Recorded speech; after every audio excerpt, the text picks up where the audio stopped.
السلام علیکم۔ ایک کان والا ہرن۔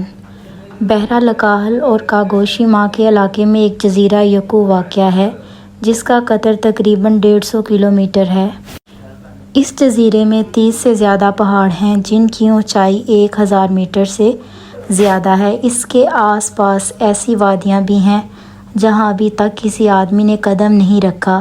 جزیرے پر 2000 سال سے زیادہ پرانے جاپانی صنوبر کے بہت گھنے درخت ہیں، اتنے گھنے کہ دن کو بھی ان درختوں کے نیچے اندھیرا چھایا رہتا ہے۔ ان جاپانی صنوبروں کے درمیان ایسے ہرن گھومتے پھرتے ہیں جن کی آنکھیں انگوری رنگ کی ہوتی ہیں۔ جزیرہ یکو میں کیچو سوکی نامی ایک بوڑھا رہتا ہے۔ وہ ہرنوں کے شکار کا ماہر ہے۔ اس کا نام کاگوشیما کے پورے علاقے میں مشہور ہے۔ اس بوڑھے نے مجھے ایک خط لکھا کہ اس سال ہرن کے شکار کے لیے ضرور آؤ۔ چنانچہ پچھلے دسمبر کے وسط میں اس کے پاس گیا۔ وہ بوڑھا اپنے کندھے پر پرانی بندوق رکھے 2 مضبوط کتوں کے ساتھ صنوبر کے بڑے بڑے درختوں کے درمیان نپے تلے قدموں کے ساتھ ساتھ آہستہ آہستہ گھوم رہا تھا۔ جاڑے کے موسم میں جزیرے کا پہاڑ قبرستان کی طرح سنسان اور پراسرار لگ رہا تھا۔ اے بابا، آپ یہاں گھومتے گھومتے ہرنوں سے ملتے ہیں؟ جی، مچھلیوں کی طرح ہرن کی بھی ایک محفوظ جگہ ہوتی ہے جہاں ہرن جمع ہوتے ہیں، مگر ہم تو صبح سے گھوم رہے ہیں لیکن پھر بھی کسی ہرن کی آواز سنائی نہیں دی۔ تقریباً 10 منٹ بعد بوڑھے نے مسکراتے ہوئے انگلی سے ایک طرف اشارہ کیا۔ میں نے اس طرف دیکھا تو صنوبر کے ایک درخت کا تنا کھوکھلا نظر آ رہا تھا۔ اس میں تازہ مٹی نظر آ رہی تھی جیسے کسی نے ابھی ابھی اسے کھودا ہو۔ ارے وہ کیا ہے؟ وہ ہرن کا غسل خانہ ہے۔ غسل خانہ؟ یعنی یہ وہ جگہ ہے جہاں ہرن کبھی کبھی آتے ہیں اور زمین پر بل کھاتے ہوئے جسم کے کیڑے اتارتے ہیں۔ وہ تازہ مٹی دیکھو، تھوڑی دیر پہلے وہاں ہرن موجود تھے۔ یہ کہنے کے بعد بوڑھے نے سیٹی بجائی۔ اس سیٹی کی آواز سن کر دونوں کتے فوراً دوڑے آئے اور کچھ سونگھنے لگے۔ تھوڑی دیر تک وہ اپنی ناک زمین پر لگائے ادھر ادھر سونگھتے رہے، مگر اچانک دونوں ایک ساتھ بھاگنے لگے اور صنوبر کے درختوں میں اوجھل ہو گئے۔ ارے جلدی سے آ جاؤ، بوڑھا یہ کہتے ہوئے درختوں کے درمیان دوڑنے اور چٹان پر چڑھنے لگا۔ تھوڑی دیر میں وہ ایک چھوٹی پہاڑی کے سرے پر آیا۔ بوڑھے نے ڈنڈے کی طرح اپنی بندوق کا سہارا لیتے ہوئے سانس لی۔ ہرن محفوظ راستے پر چلتے ہیں، دائیں طرف دیکھو۔ اس غسل خانے سے نکلنے کے بعد ہرن سفید صنوبر کے مرجھائے ہوئے درختوں کے درمیان سے گزرتے ہیں۔ کیا اسے شکار کر سکتے ہیں؟ جی ہاں، اگر کتے اسے درختوں سے نکال لیں تو۔ بوڑھا محتاط ہو کر سننے لگا اور مدھم آواز میں بولا، اوہ، کتوں کی آواز قریب سے آ رہی ہے، اب شور مت کرنا۔ بوڑھے نے سنبھل کر کھڑے ہوتے ہوئے بندوق سے نشانہ لگایا۔ آہستہ آہستہ بوں بوں کی آواز بڑھ گئی۔ بوڑھے کے رخسار خوشی سے سرخ ہو گئے۔ اس نے بندوق کے گوڑے پر انگلی رکھ کر اپنے ہونٹوں کو چبایا جیسے اب مقابلہ کرنے کے لیے پوری طرح تیار ہو۔ اف، وہ ایک کان والا ہرن ہے، بوڑھا چیخا۔ میں نے اس طرف دیکھا ہے جس کے بارے میں بوڑھے نے ابھی مجھے بتایا تھا کہ صنوبر کے مرجھائے ہوئے درختوں سے ہرن گزرتے ہیں۔ ان درختوں سے کافی دور پہاڑ کے سرے پر ایک بڑا ہرن 12-13 ہرنوں کا ایک جھنڈا لے کر دوڑ رہا تھا۔ ایک کان والا ہرن؟ ہاں، وہ ہرن جس نے کئی دفعہ شکاریوں سے جان بچا کر اب شکاریوں کی چالاکی کو سمجھ لیا ہے۔ اب وہ شکاریوں کو دھوکہ دیتے ہوئے ہرنوں کے جھنڈے کو لے کر بھاگ جاتا ہے۔ 4-5 سال پہلے اس کا ایک کان بندوق کی گولی سے اڑ گیا تھا، اس لیے شکاری اس کو ایک کان والا ہرن کہتے ہیں۔ ہم شکاری کسی طریقے سے اس کو پکڑنا چاہتے ہیں۔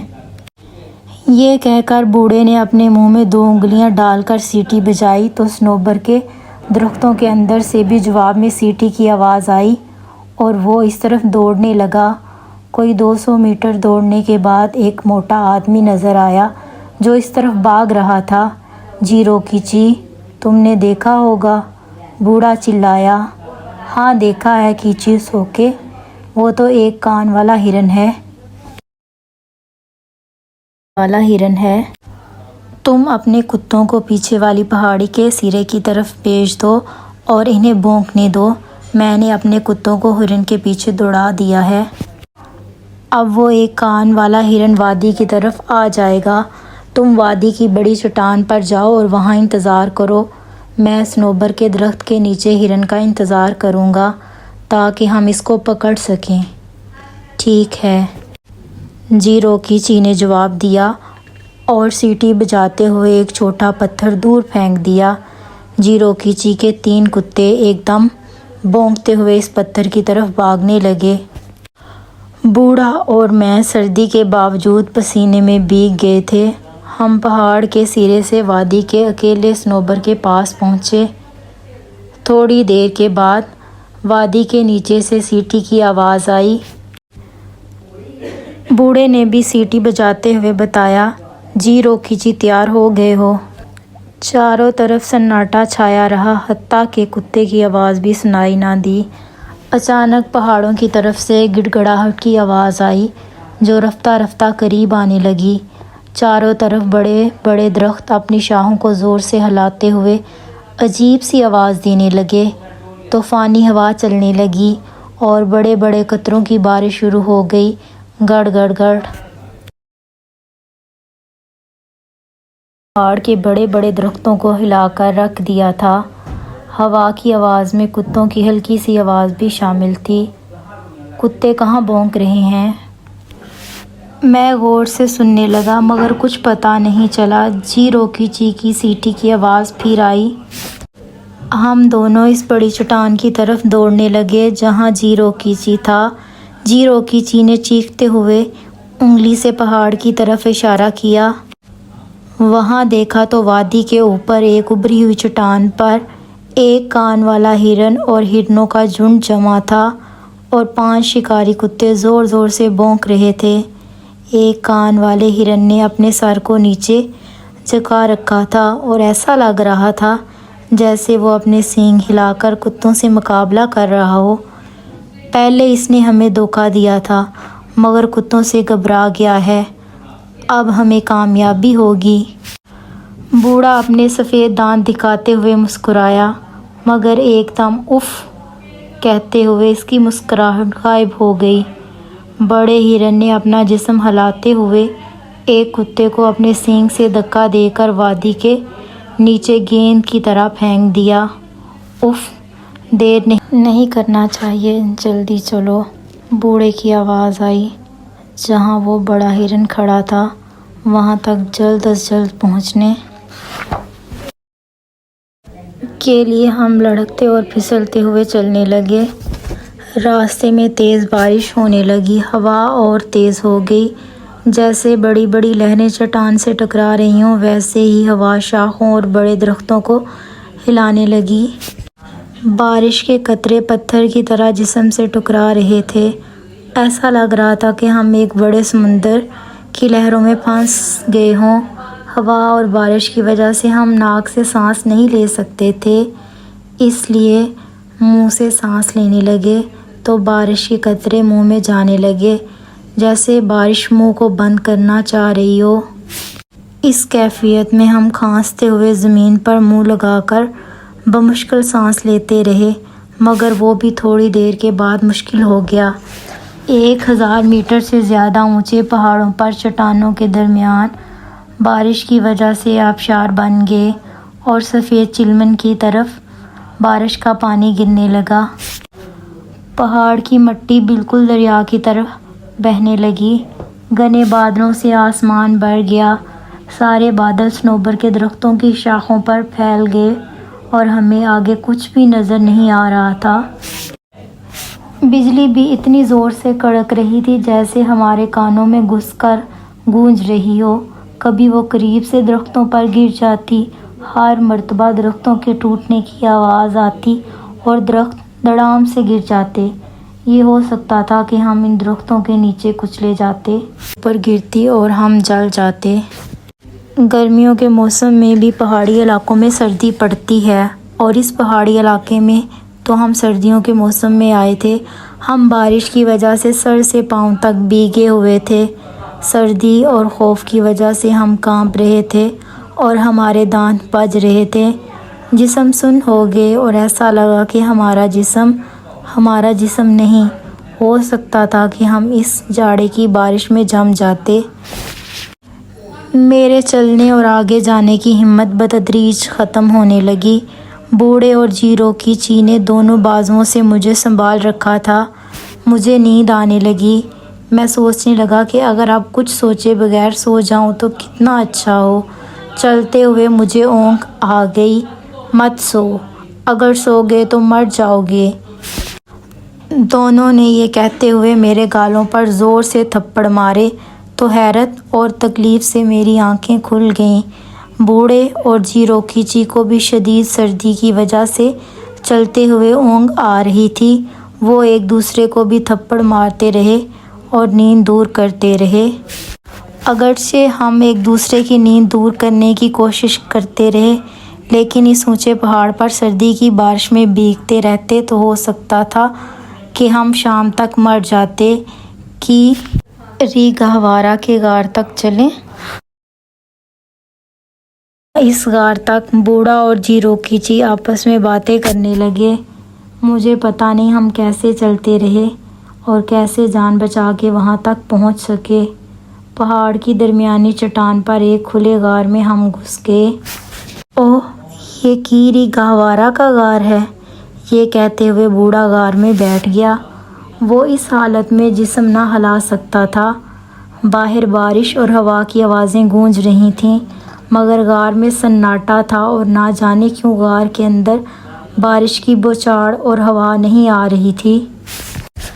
ہم تھوڑی دیر تک بالکل گمسم بیٹھے رہے، مگر آرام کرنے کے بعد انتہائی سردی کی وجہ سے مفلوج آدمیوں کی طرح پھر جسم تھر تھرانے شروع ہو گئے۔ اب کپڑے اتار کر پانی نچوڑ دینا چاہیے، پھر ایک دوسرے کے جسم کو اس کپڑے سے رگڑنا چاہیے۔ اس مرتبہ بھی بوڑھے نے کہا اور ہم ایک دوسرے کے جسم کو رگڑنے لگے، مگر یہ بھی ٹھنڈے جسم کو گرم کرنے کے لیے کافی نہ تھا۔ ہوش آتے ہی سردی اور زیادہ محسوس ہونے لگتی اور جسم اور زیادہ تیزی سے ٹھٹرنے لگتا۔ ہم بمشکل اس غار تک پہنچ تو گئے تھے، مگر ہو سکتا تھا کہ ہم وہیں مر جاتے۔ ٹھٹرتے ہوئے غار کو غور سے دیکھا تو اندھیرے میں ایک عجیب سی چیز دیکھ کر